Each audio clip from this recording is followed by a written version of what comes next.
Welcome to Save Your Sanity, help for handling hijackals, those difficult, toxic, and often disturbing people in your life. I'm Dr. Rhoberta Shaler, the Relationship Help Doctor, and I'm here for you. You'll get the insight, skills, strategies, and support to stop tolerating verbal and emotional abuse, whether it's happening now or it happened to you in the past, maybe by a parent, partner, ex, relative, or even a coworker. Time to take life back, to recover and to rediscover you, your values, dreams, desires, and realize them in healthy ways in healthy relationships. I'm so glad you're here. Welcome to Save Your Sanity. I'm so glad you're here as usual. And we're going to talk about a really big deal this week because sometimes people get really concerned when someone suggests that unconditional love may not be all that it's cracked up to be and not something to strive for. So we're going to talk about that. And before we do that, I just want to invite you, if you're sitting afraid to be on Facebook because you've got difficult things to talk about and you want to be safe, you don't want to be in a Facebook group and be concerned that a partner, a family member or something is in there too, stalking there, maybe have a false account. And if none of those things are true, but you want a safe place to talk to me and to talk to other people and have various levels of membership, I really invite you to come over and be a member at optimizecircles.com. optimizecircles.com. That's my very safe off-social media membership site, and it'll be a safe place for you. I'm in there all the time talking in the discussion threads, and so that's where I prefer to be rather than on social media. Other levels of it, there are 3 levels. You can join one that has all of the basics plus webinars, and another has all of the basics plus webinars plus 2 group Ask Me Anything calls with me directly a month. So there's a whole lot there for you. Just wanted to mention it right up front in case as you get into this topic you think, oh, I want to talk to her more about it. Then there is a clear way that you can be a member at optimizecircles.com. And also, if you need to know more about me, of course, go to my website for relationshiphelp.com. So that's enough of that. Let's get on with talking about 4 scary reasons that unconditional love may be a dangerous myth. And it's not what you think. Unconditional love. Wow, it sounds so good, so right, so worth pursuing, even so righteous. And it sounds like perfection and success and world peace and Miss America pageant material. But it can be a trap. Okay, stay with me because you're going to find this very interesting. Things to think about you might not have thought of before. Because buying the myth that it's possible to love everyone unconditionally will keep you feeling perpetually inadequate. Can you relate to that?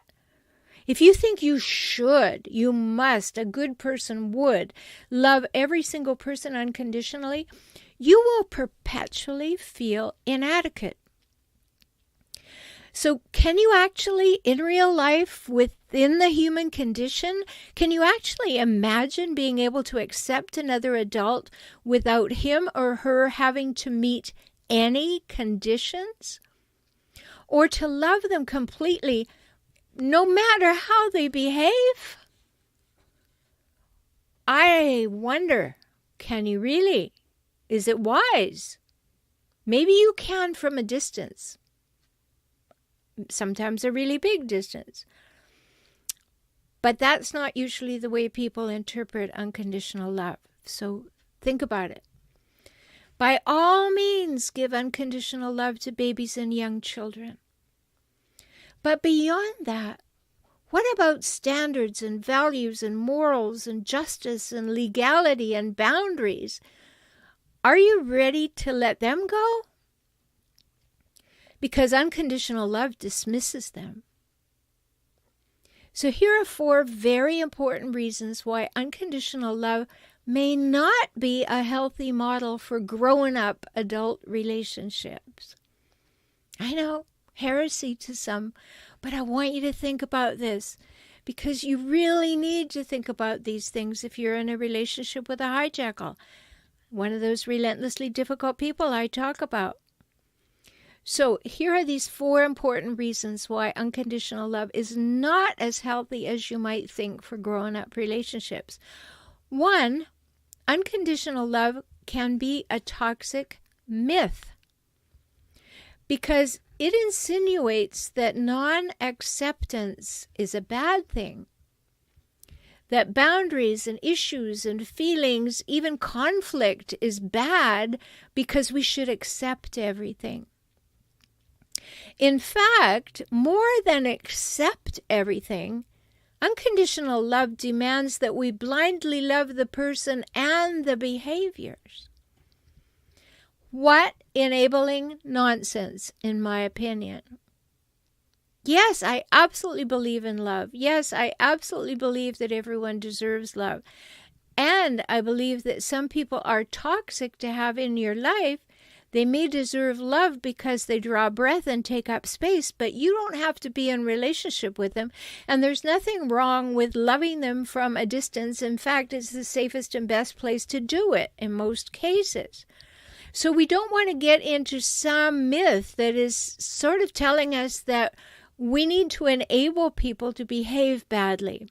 Do you see the distinction I'm talking about? I have a very strong spiritual path, so I'm not in any way suggesting that we don't want to be loving people and we don't want to be coming from love. But this overpowering idea that unconditional love is just something that we should, we must, we have to give to everybody is too enabling. Relationships have issues. And healthy relationships demand working through those issues in a mature and positive way, negotiating appropriate and reasonable conditions for a mutually satisfactory experience of love between partners.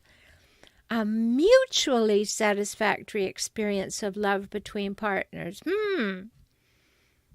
Okay.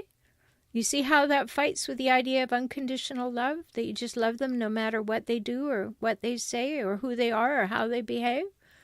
You're not going to have a mutually satisfaction experience of love between partners in that case.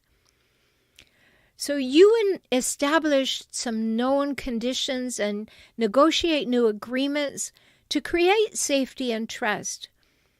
And then you create a non-manipulative, game-free space so that you can grow together and flourish.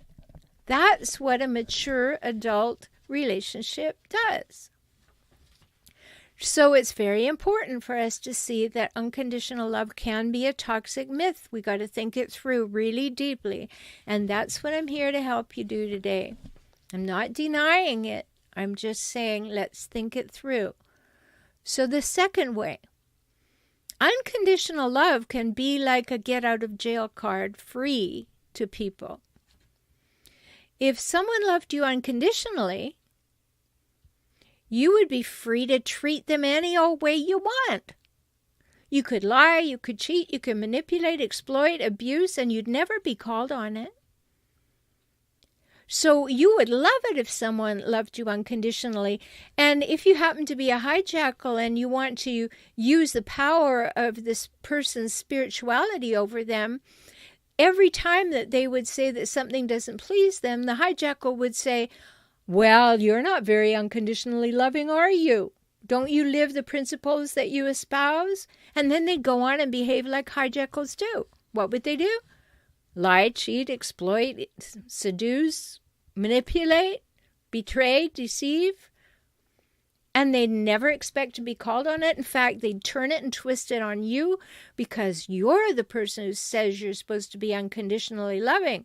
So why are you calling me on my poor behaviors? See how that works? So how can that be loving? It certainly isn't healthy. So when I'm working with the partners and the exes and the adult children of these relentlessly difficult, disturbing people I call hijackals, and I have clients all over the world because I work through video conferencing, and if you want to talk to me, you can. Because I work with all these people, I clearly see the failings and the impossibilities of unconditional love in the relationship. Hijackals want to hijack relationships for their own purposes and then relentlessly scavenge them for power, status, and control.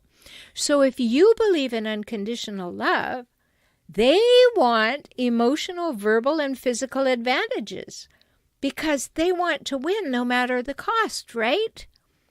So every time you lose,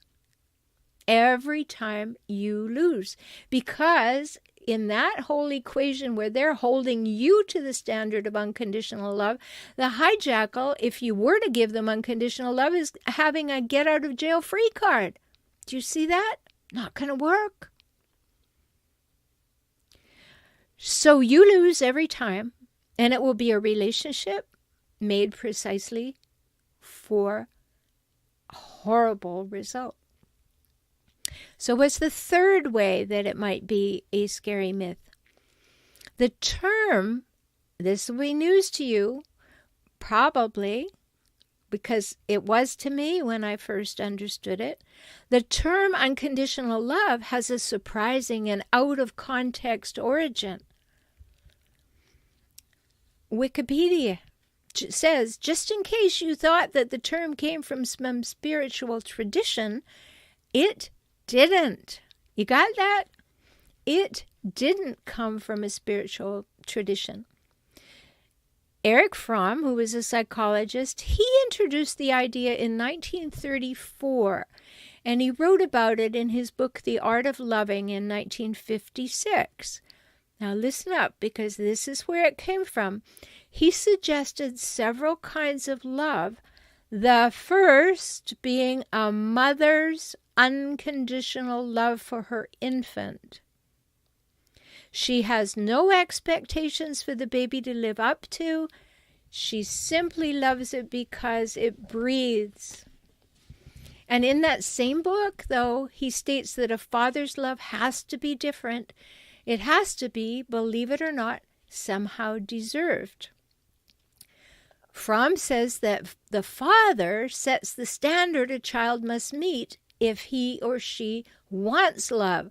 Okay, you seeing how thick this is now?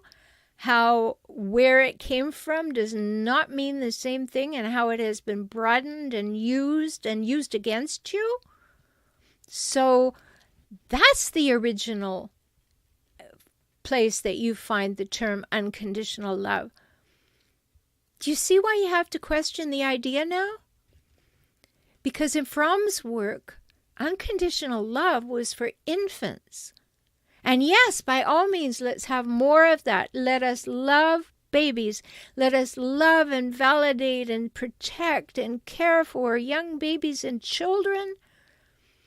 But generalizing it to all people in all situations, it's just not a good idea. Why? Well, basically, it's an unattainable myth. It absolutely guarantees you'll fail. And while you're doing it and not doing it, it'll keep you feeling small and always striving and guilty and never good enough. So it'll perpetuate your low self-esteem. And if you happen to be with a hijackal, they would just love to hit you over the head with it. If you professed that you believed in unconditional love, then you wouldn't be able to call them on any of the things that they do. Now, when I say call hijackals on what they do, I have a whole philosophy about how to do that, and you know that from listening to this podcast, I'm sure. But you would never be able to say, I don't like that, or that feels unkind, or that hurts my feelings, or I feel disrespected. You would just have to unconditionally love them. Just a blast furnace of love, no matter what they do. In my book, Kaizen for Couples, I emphasize that mutuality is essential for healthy relationships. And I wrote there, Mutuality is for emotional grown-ups. It is based on an interest in each other as whole, complex people living in the present moment. When dependence or codependence are consistently present in a relationship, mutuality cannot be. Mutuality, then, is a defining condition for a healthy, mature relationship.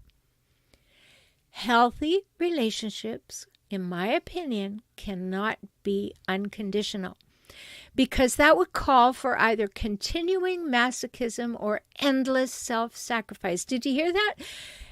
To be unconditional in your living with another human being who's an adult would be continuing masochism or endless self-sacrifice. And who would want to live like that? And if you're with a hijackal, they want you to live like that so much, because then they can do whatever they want, say or be however they want, and hurt you however they want.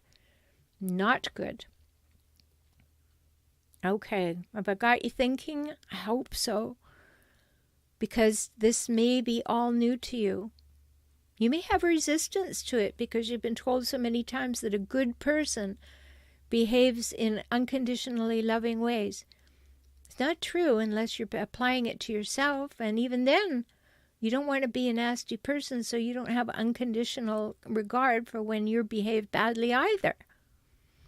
All right, the fourth way. Unconditional love undermines justice. Got that?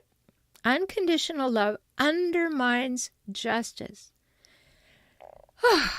If we had to be unconditionally loving, there couldn't be any sanctions or punishments for those who've hurt other people. Crazy, right? If life has purpose and meaning, which most people believe it does, there can be no such thing as an unconditional experience. We're creatures of perception, and everything has purpose or meaning. And we're confronted by conditions that invite us and allow us to learn and grow. And we give things meaning, and we decide what the purpose of things are. But unconditional love wipes all that out. It dismisses the significance of ourselves and others as unique human beings, and it makes all behaviors okay. And they're not. Do you want to live in a world where all behaviors are okay? I don't think so. Do you want to walk down the street where anybody can take a gun and shoot you at any time? I know that's an extreme example. But then it would have to be okay. I just don't think we think about this topic enough. I think we use the idea of unconditional love as a big should, a big stick to hit people with, to say, oh, if you were a good person, if you were a spiritual person, if you lived by spiritual principles, you would be unconditionally loving. Great. You'd also be a first-class doormat. Absolutely. Lie down, let anybody walk over you. I hope that this is a wake-up call for you. I am a deeply spiritual person. I have been the leader of several spiritual organizations, so I know all of the meaning of this. And I really wanted to share with you that it didn't come, the idea of unconditional love did not come from a spiritual tradition. And it's been adopted, and it's a way to put people down and make them feel small. And if you're with a hijackal, you got enough of that going on without thinking that you have to accept and love them no matter what they do or say. You don't. So, as I said, unconditional love just wipes out and dismisses the significance of ourselves and others as unique human beings. And it makes all behaviors okay, and all behaviors are not okay. Who wants to live in a world where all behaviors are okay? So, lots to think about. I'm sure that you likely for the first time, have heard where the term unconditional love came from. And you may have been under the impression that it came from a spiritual book. And yes, if you read Course in Miracles or whatever, and you read things that have been written since 1956 when this term started to be known, yes, they will include those words. But remember where they came from. They came from Erich Fromm saying that mothers should unconditionally love their babies and young children. Very different. Very, very different. So I invite you to communicate with me in optimizedcircles.com. Become a member. Come over there and chat. Ask your questions. And certainly, if you'd like to work with me, you know to go to forrelationshiphelp.com/join.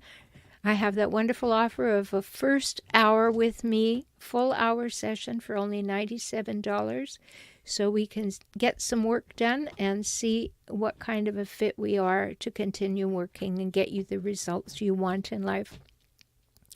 So I think I've set the world on fire enough tonight and put a little fire under you, perhaps, to think about unconditional love in a new light. And I'm so glad you're with me, as I always am. If you've enjoyed this, please invite your friends to come. Be sure to subscribe. Go to my website and hit the podcast button and just subscribe. And you can also subscribe to my other podcast, Emotional Savvy, the Relationship Help Show. And then you will get a notice every time that there's a new episode for you. And it'll help you define things in your life, help you to figure things out, to make decisions and to move forward, to have the next steps that are best for you. And that's why I do this. I want the best for you. I want the best for our world. I'm Dr. Rhoberta Shaler. I'm delighted you're here, and I look forward to talking with you every week. I'm so glad you spent this time with me today. I hope you heard something that touched your heart and empowered you to move forward. You can have the life and relationships that you most want, and that begins with you, within you, today. I'm always here for you. Life can get better, and you heard that from me, the Relationship Help Doctor. I'm Rhoberta Shaler, and I work with clients throughout the world through video conferencing. We can talk. So learn more at forrelationshiphelp.com, forrelationshiphelp.com, or visit me on YouTube at For Relationship Help. Join me for next week's show.